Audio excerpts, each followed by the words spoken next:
short och håller det bäst.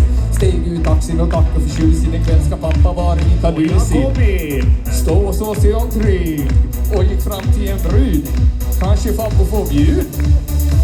Och skådda på han och skratta till. Då får du hänga med här du vill.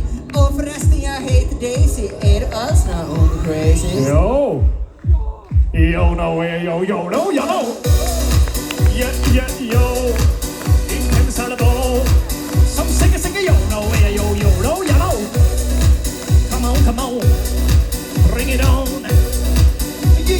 Yo no, yo, yo no, yo no! Fabbos feelings var helt otrolig. Slipsen på huvudet och han stod på bowling. Daisy tyckte det var hot och gott då en 50-plussa ger belly shot.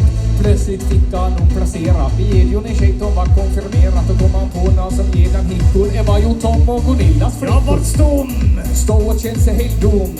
Medan någon right now tills väktaren kom och sa: Hör du gubben, du är ganska lame. Tycker det är dags att du får hem. Bryr mig alls i vad du säger. Du är inte unna mig. Yo!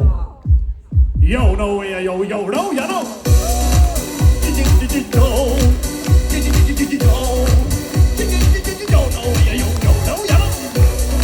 Bring me more on the dance floor.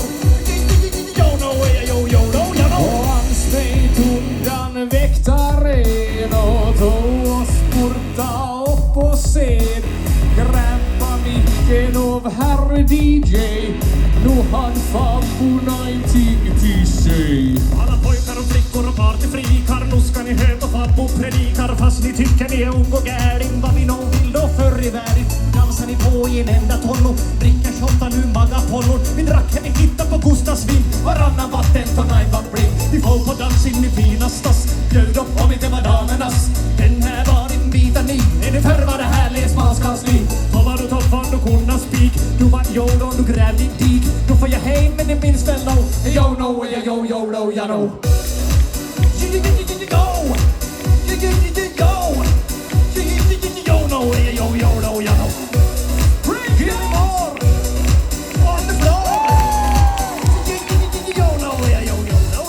Dagen efter att han vaknade upp kom Chanjen in med en kaffekopp.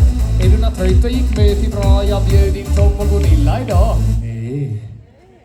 Nej, inte är väl läge för det.